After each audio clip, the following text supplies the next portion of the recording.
이사야서 2장 12절부터 16절 말씀 보도록 합니다. 이사야서 2장 12절에서 16절입니다. 함께 봉독합니다. 대저 만군의 여호와의 날이 모든 교만한 자와 거만한 자와 자고한 자에게 임하리니 그들이 낮아지리라. 또 레바논의 높고 높은 모든 백향목과 바산의 모든 상수리 나무와 모든 높은 산과 모든 솟아오른 작은 언덕과 높은 망대와 또 모든 견고한 성벽과 다시스의 모든 배와 모든 아름다운 조각물에 이말이니. 아멘. 오늘 말씀은 장차 여호와의 날에 심판받을 대상들에 대해서 말씀하는 것을 내용을 하고 있습니다. 누가 심판을 받을 것인지 말씀하고 있습니다. 어제에 이어서 스스로 높이는 자들에게 임할 것이다 12절 말씀하고 있습니다. 만군의 여호와의 날이 임한다 했습니다. 그런데 그 날은 특정한 날이라는 것 외에는 아무 정보가 없습니다. 언제라는 특정한 시간이 없습니다. 오직 여호와의 섭리적인 시간 가운데 있는 날을 의미합니다. 그래서 여호와의 그 날 이렇게 표현하지 않고 여호와의 날 이렇게 표현하고 있습니다. 그날이라고 했으면은 딱 시간을 정해놓는 것인데 어느 날이라고 정하지 않고 그냥 여호와의 날이라고 말씀하고 있는 것을 통해서 알 수 있습니다. 사람들은 그날을 알 수 없는 날임을 암시하고 있습니다.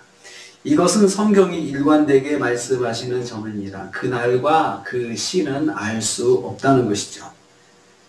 모든 교만한 자, 거만한 자, 자고한 자에게 임한다고 했습니다. 그들은 비천한 자리로 떨어질 것입니다. 낮아진다는 말은 또 원어를 보면 완료형으로 되어 있습니다. 앞으로 낮아질 것이다 이렇게 말하지 않고 낮아졌다라고 말씀하고 있습니다. 미래의 일이지만 이미 이루어진 것임을 강조하고 있습니다. 하나님께서 이미 계획이 끝나셨습니다. 그때에 심판하신다. 하나님은 이미 결정하신 것입니다. 하나님의 심판은 이미 결정되어 실행 중에 있습니다. 두 번째로 타인에게 높임을 받는 존재도 심판을 받을 것입니다. 13절과 14절입니다. 높고 높은 백향목, 이것은 성전이나 궁전을 건축할 때 귀하게 사용되는 나무들입니다. 또 사람들에 의해서 귀하게 대접받는 존재들을 의미합니다. 자신 스스로가 아니지만 사람들에 의해서 높임을 받는 존재, 이것들도 심판의 대상입니다. 우리가 너무 높이면, 너무 의지하면 그것도 대상이 된다는 것입니다. 상수리 나무는 망대와 요새를 건축하는 데 사용되는 자재입니다. 동시에 상수리 나무는 우상 숭배를 위해 사용되었습니다. 나무도 귀하게 대접받는 것입니다.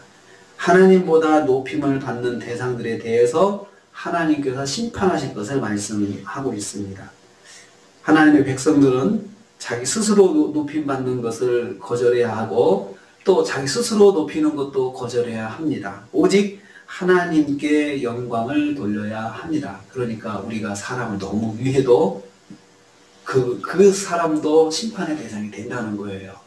우리가 너무 의지하고 살아도 그것들을 하나님께서 심판하신다는 거죠.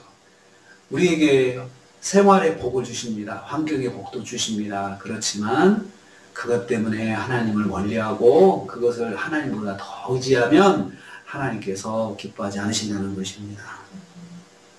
하나님의 백성들은 자기 스스로 높임받는 것을 거절해야 하고요. 오직 하나님께 영광을 돌려야 합니다. 하나님 앞에서 교만한 사람은 하나님의 심판의 대상이 됩니다. 또 우리가 높이는 것도 심판의 대상이 됩니다. 세 번째로 14절 또 16절 말씀 보면요. 사람들이 의지하는 것들 심판의 대상입니다. 높은 산 우상 숭배를 위해서 사용되었고요. 높은 망대는 군사시설로서 사람들의 안전을 위해서도 의지했습니다. 그래서 우시아 왕이나 요담 왕 등은 유다 왕국 곳곳에 망대를 세웠습니다. 이러한 군사 정책은 만군의 여호와를 의지하기보다는 군사력에 의지하는 모습을 가지게 됐습니다. 높은 망대를 세워서 대비하는 건 좋았습니다. 그런데 그것 때문에 하나님을 덜 의지한 거죠. 우리는 이렇게 다 군사력도 강하고 다 준비가 돼 있어 라고 생각하면서 하나님을 멀리했다는 거죠. 강한 군사력 때문에 하나님을 멀리한 것. 그것 하나님께서 심판의 대상으로 삼으셔서 그것도 다 무너뜨리시는 겁니다. 이겁니다. 또 사람들은 다시스에서 오는 귀한 물품과 아름다운 조각물을 의지했습니다. 우리 이것은 또 뭔지 압니다. 수입품으로 아주 좋은 것들 수입해서 누리고 집에다 꾸미고 이렇게 해가지고 살았는데, 그것도 사실은 우리에게 주신 하나님의 생활의 복인데 그걸 또 의지하면서 하나님을 멀리한 거죠. 그것들 때문에 하나님을 멀리하고 그것들을 누리느라고 하나님을 멀리하고 그랬던 것입니다. 그래서 이러한 것들도 하나님의 심판을 받을 것이라 했습니다.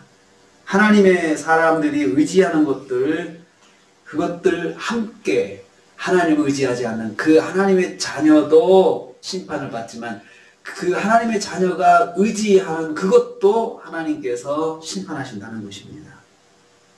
하나님의 백성들은 삶의 환경을 하나님보다 더 좋아하면 안 됩니다. 다 의지하면 하나님께서 그것들을 심판하신다는 것입니다.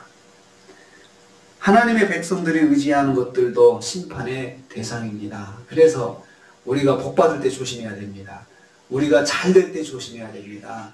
그것이 하나님보다 더 의지하는 것이 되고, 그것들을 누리느라고 하나님을 멀리하게 되고, 한 번씩 멀리하고, 그렇게 하다 보면 이제 하나님보다 그것을 더 마음에 두고 있는 거죠. 그리고 하나님이 없는 것이 아니고 하나님도 믿고 의지하는데 더 의지하는 것이 그런 환경, 물질, 그리고 누리는 것들, 이런 것들이 된다는 거죠. 좋은 것을 복으로 주시지만 좋은 것 때문에 하나님을 멀리하면 하나님이 기뻐하지 않으신다는 것입니다. 그래서 여기 다 환경들, 높은 백향목, 높고 높은 백향목, 바산의 상수리 나무, 이러한 것들, 높은 산, 그리고 솟아오른 작은 언덕들, 높은 망대, 견고한 성벽들, 다 국가가 강대해지고 사람들이 다 좋은 환경을 여기서 말하고 있습니다. 다시스에서 수입되는 이 배들로 가득 싣고 오는 좋은 물품들, 아름다운 조각물들, 삶의 복이죠. 이러한 것들 때문에 하나님을 멀리할 수 있는 우리 현대 그리스도인들에게 주신 말씀이다 생각을 합니다. 오늘도 우리 하루를 삽니다. 누리지만 하나님보다 더 의지하면 하나님이 기뻐하지 않으십니다. 이것들을 우리가 잘 조절할 줄 알아야 한다는 것입니다. 오늘 하루 그래도 하나님을 더 의지하고 승리하신 하루가 되시기를 주님의 이름으로 축복합니다. 기도하겠습니다. 주님,